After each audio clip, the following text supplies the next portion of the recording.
Membuat sabun mandi sendiri terlihat sangat memusingkan. Apalagi bagi kita yang tidak mengerti kimia sama sekali. Jangan khawatir. Kamu tidak perlu untuk mengerti kimia yang rumit untuk bisa membuat sabun sendiri. Ikuti langkah mudah cara membuat sabun mandi dari kami. Kamu langsung bisa membuat sabun dalam sehari. Nah, sebelum kita membahas lebih jauh bagaimana cara membuat sabun mandi, kita kenalan dulu nih sama sabun. Untuk selalu menjaga kebersihan kulit kita tidak bisa lepas dari yang namanya mandi. Ketika mandi kita membersihkan minyak dan kotoran beserta kroni-kroninya yang menempel di tubuh kita. Kalau cuma menggunakan air maka kotoran-kotoran tersebut susah hilang. Umumnya pada saat mandi kita menggunakan sabun cuci mandi supaya badan kita lebih bersih dan segar. Semua sabun mandi baik padat maupun cair memiliki fungsi yang sama yaitu mengangkat kotoran dari badan kemudian dibilas dengan air. Apa sih itu sabun? Kalau dari sudut pandang yang sedikit ilmiah, sabun itu merupakan campuran dari asam lemak dan alkali yang melalui proses saponifikasi. Apalagi itu saponifikasi? Asam lemak? Alkali? Tenang, itu cuma nama ilmiahnya saja. Saya jelaskan secara mudahnya. Asam lemak atau dalam bahasa Inggrisnya fatty acid merupakan penyusun utama minyak nabati, wiki. Contoh asam lemak yang biasa ditemui sehari-hari yaitu minyak goreng, seperti minyak kelapa sawit, minyak zaitun, DSB. Alkali merupakan suatu zat basa yang larut dalam air. Alkali biasanya memiliki pH lebih dari 7.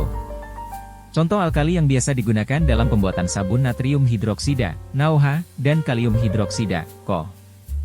Sedangkan untuk saponifikasi merupakan suatu proses di mana asam lemak direaksikan dengan natrium atau kalium hidroksida untuk menghasilkan garam asam lemak atau sabun dan gliserol atau gliserin. Ketika menggunakan NaOH maka akan menghasilkan sabun padat keras batang. Jika menggunakan KOH maka akan menghasilkan sabun lembut, dilarutkan ke dalam air menjadi sabun cair. Jadi secara mudahnya minyak, alkali, sabun, gliserin. Kita tidak bisa melepaskan alkali dalam pembuatan sabun.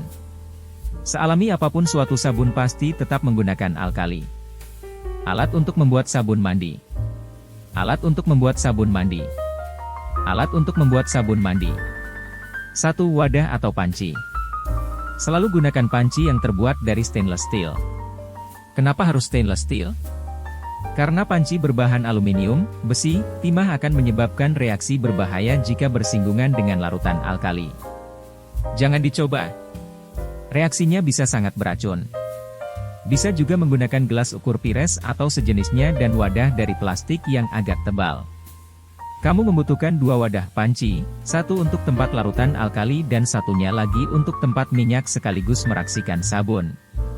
2. Stick blender atau hand whisker.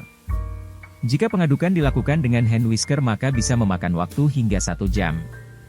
Untuk mempersingkat waktu pengadukan gunakan stick blender, hanya memakan waktu kurang lebih 5-10 menit. Selalu gunakan yang terbuat dari stainless steel. 3. Spatula karet atau plastik. Untuk memastikan semua sabun masuk ke dalam cetakan. 4. Timbangan digital. Cara paling baik untuk mengukur bahan untuk membuat sabun adalah dengan mengukur beratnya, G, kilogram, ons, pound, DLL.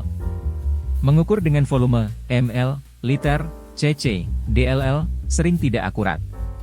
Ketidakakuratan dalam mengukur bahan dapat membuat komposisi sabun menjadi tidak baik, seperti terlalu banyak minyak, terlalu banyak alkali, over alkalizat. Maka kamu membutuhkan sebuah timbangan yang baik. Usahakan menggunakan timbangan digital, karena kamu membutuhkan akurasi dan operasi yang mudah. 5. Cetakan. Kamu bisa membuat cetakan dasar dari kardus dilapisi dengan plastik. Bisa menggunakan cetakan kayu jika ingin membuat sabun dalam jumlah yang besar. Jangan menggunakan cetakan dengan alas aluminium, seperti wadah bekas susu cair atau Pringles. Bahan untuk membuat sabun mandi. Bahan utama pembuatan sabun mandi antara lain minyak, alkali, dan air. Ada berbagai macam minyak yang tersedia untuk pembuatan sabun. Mengetahui karakteristik setiap minyak kamu bisa menentukan kombinasi mana yang paling baik untuk kulitmu. Penggunaan minyak di sini kami berikan hanya sebagai panduan awal saja. Untuk lebih detail kamu bisa membaca artikel kami tentang berbagai macam bahan pembuat sabun yang bisa digunakan. 1. Minyak. Kelapa, coconut oil, memberikan busa yang melimpah pada sabun mandi dan juga berkontribusi terhadap kekerasan sabun batang. Kelapa sawit, palm oil, merupakan minyak utama dalam pembuatan sabun. Mayoritas sabun konvensional menggunakan minyak kelapa sawit. Minyak kelapa sawit memberikan kekerasan pada sabun mandi dan mempercepat proses saponifikasi. Zaitun, olive oil, merupakan minyak yang penting dalam sabun karena memberikan kelembutan pada kulit dan memberikan efek kemewahan. 2. Alkali, NaOH. Natrium hidroksida, NaOH, digunakan untuk membuat sabun batang. Gunakan NaOH murni, bukan yang sudah dalam larutan, berbentuk flakes atau pelet. 3. Air. Air digunakan untuk melarutkan NaOH. Sebaiknya gunakan air yang benar-benar murni H2O tanpa ada tambahan mineral yang lainnya. Jangan gunakan air sumur atau air pump, cari air distilasi, distilled water, air demineralisasi, demineralized water, deionized water. Resep dasar sabun mandi. Menggunakan 3 macam campuran minyak, dengan total volume minyak 500 gr. 150 gr, 30% minyak kelapa. 150 gr, 30% minyak kelapa sawit. 200 gr, 40% minyak zaitun, pomace olive oil. 145 gr, air, deionized, demineralized, distilled water. 72,5 gr, NaOH. Langkah-langkah cara membuat sabun mandi padat. 1. Siapkan semua alat dan bahan. Jangan lupa selalu gunakan safety gears pengaman. 2. Tuangkan air ke dalam wadah dan timbang sesuai ukuran. 3. Ambil NaOH di tempat terpisah dan timbang sesuai dengan ukuran resep. Secara hati-hati masukkan NaOH ke dalam air sedikit demi sedikit. Kamu akan melihat reaksi air langsung mendidih dan mengeluarkan uap yang menusuk, merupakan reaksi yang normal. 4. Aduk sampai semua NaOH larut. Diamkan beberapa saat sampai larutan mencapai suhu di bawah 40 C. Selalu masukkan NaOH ke dalam air, jangan sebaliknya. Jika memasukkan sebaliknya akan memberikan efek gunung meletus. Berbahaya.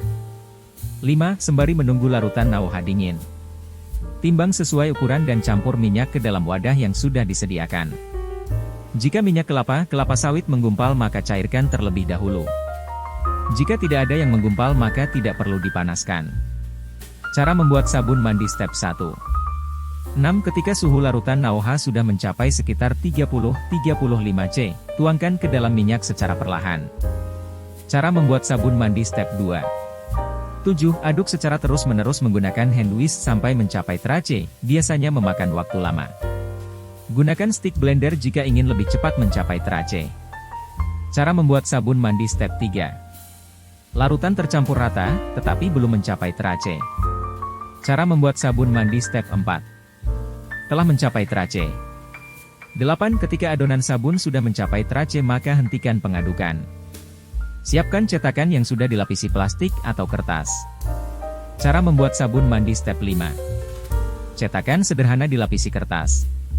9. Tuangkan ke dalam cetakan, jangan lupa untuk mengumpulkan sisa-sisa yang ada di pinggir panci dengan menggunakan spatula. 10. Tutup menggunakan kain bekas atau handuk bekas bagian atas cetakan. Untuk menjaga agar tetap panas dan melanjutkan proses saponifikasi. Letakkan di tempat yang aman dari jangkauan anak-anak dan biarkan selama 1-2 hari. 11. Kemudian keluarkan sabun dari cetakan. Potong sesuai ukuran yang diinginkan. Simpan di tempat yang kering dengan aliran udara yang baik, biarkan 2-4 minggu. 12. Sabun memasuki masa curing. Saat curing, cek pH tiap 1 minggu sekali. Sabun sudah bisa digunakan jika sudah netral. Netral berarti proses saponifikasi sudah sempurna dan tidak ada lagi alkali bebas yang terkandung. Selesai. Sekarang giliranmu untuk membuat. Terima kasih telah membaca sampai selesai. Saya harap panduan ini bermanfaat untukmu. Jangan khawatir jika sabun pertamamu tidak sesuai yang kamu inginkan. Semuanya akan menjadi lebih baik jika kamu terus berlatih. Dan jangan lupa untuk mencatat setiap kamu membuat, untuk memudahkanmu mengetahui mana yang berhasil dan tidak. Jika kamu ada pertanyaan beritahu saya lewat komentar di bawah.